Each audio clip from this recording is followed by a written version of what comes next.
and welcome to another episode of El Cafecito de la Fac. I'm Karla and I have with me today Alessa, Rebeca, and Paty. And we brought a very special episode, the Cold War in Korea and Vietnam. Without further ado, let us begin.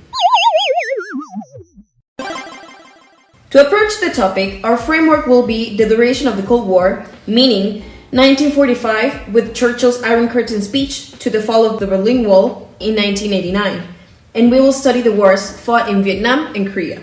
We chose this framework because even though these countries have been the main scenarios of the Cold War, they've always been mostly represented and understood from the American view.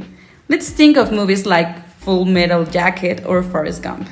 We will use this historical methodology to understand the political side of the period. Our objective is to comprehend the imperialist influence over the political environment in both countries. For our discussion, we will use the anti-imperialist theory, which focuses on the study of power relations and domination that exists between countries or regions, and how the great powers seek to expand their influence and control the economic and political resources of other nations or regions for their own benefit. So basically, anti-imperialist theory is a set of ideas and beliefs that challenge the dominance of powerful countries over less powerful ones.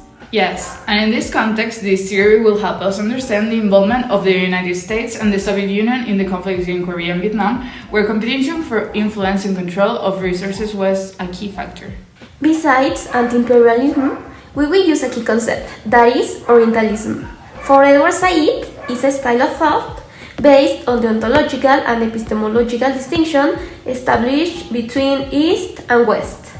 Orientalism describes the way in which the West develops a reductionist representation of the East. In this way, Orientalism describes the method of practical and cultural discrimination that was applied to non-European societies and their people to create an European empire. The reason why we're mentioning it is because we want to remove the perspective that this war only belongs to the US and the Soviet Union. We also want to eliminate the perspective that this war was always on pause and in relative peace. The main questions we will answer are: how can we conceive the Cold War from an Asian perspective?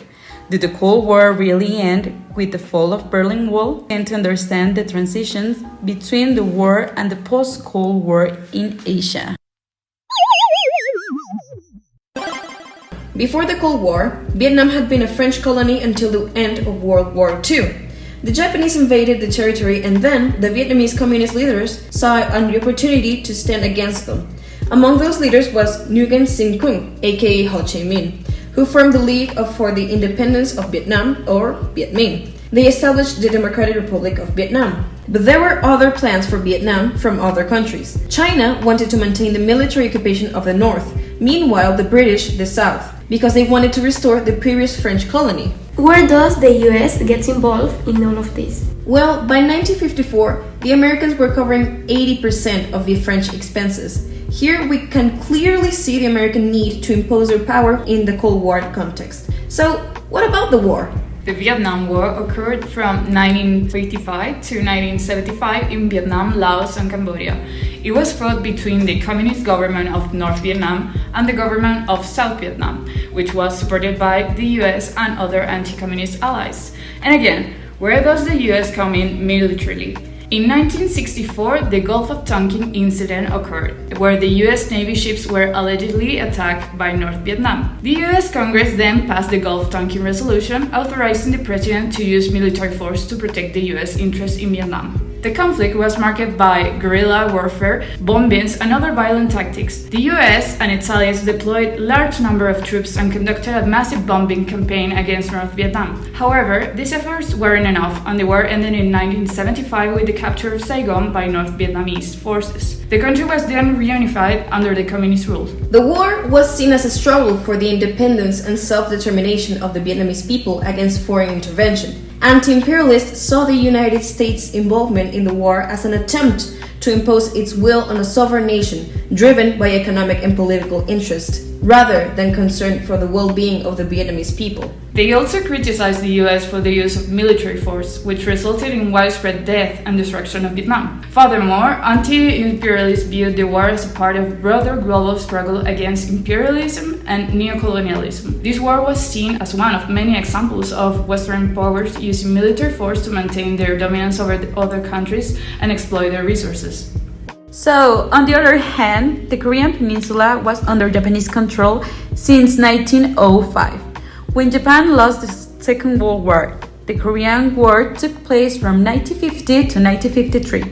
The war began between South Korea and North Korea after the latter invaded the former's territories. The conflict quickly escalated into a limited international war where guess who ended up getting involved? Obviously, United States. But wait, it was because there were US military bases there, right? Forks! So it was easy for the US to get involved, and on top of that, they also wanted to get the South Koreans involved. But what was happening in Korea before the split? Oh, let's not forget that in 1910, Japan annexed the country and tried to destroy the national identity and Korean culture. And after the painful Japanese stage, the country was occupied by the United States and the USSR, which in the midst of the Cold War led to the creation of two antagonistic states. Let's dive into Korea's war. Have you ever heard about the 38 parallel?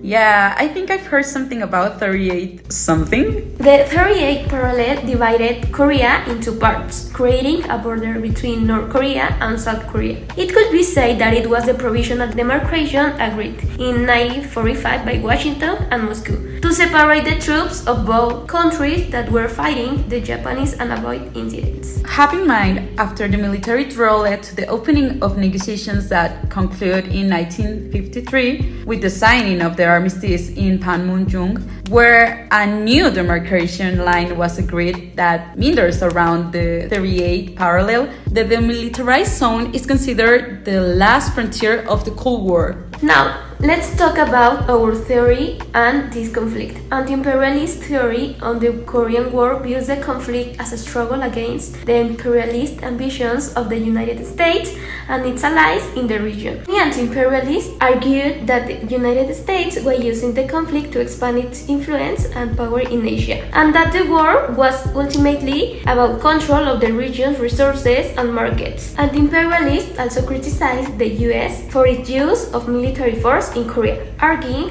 that it was a violation of the country's sovereignty and an act for an aggression. They pointed to the destruction and loss of life caused by the war, as well as the long-term political and economic instability it created in the region. Now, finally, we can conclude. How can we link these countries to the Cold War? And more than that, how are they related to each other? As we explained, Vietnam and Korea were two countries that were deeply impacted by the Cold War, which was a period of heightened tension between the US and the Soviet Union from the end of the World War II until the collapse of the Berlin Wall in 1989. While both countries were located in Asia and experienced the effects of the Cold War, they had several differences in the terms of their experiences and outcomes. Also, they were situated in different geopolitical contexts.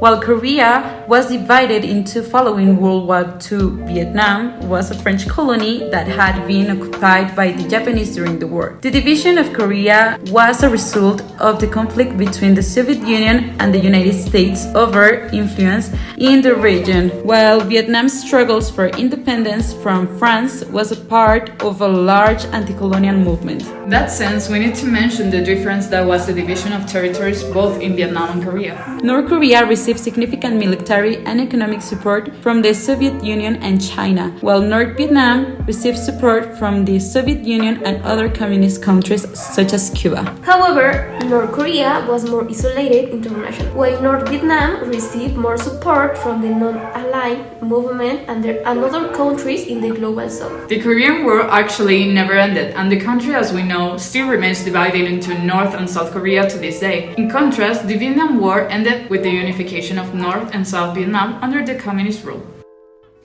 We hope you liked this episode and that you learned something new today. Remember to banish the imperialist thoughts, lest they play your political thought. Agitate and educate.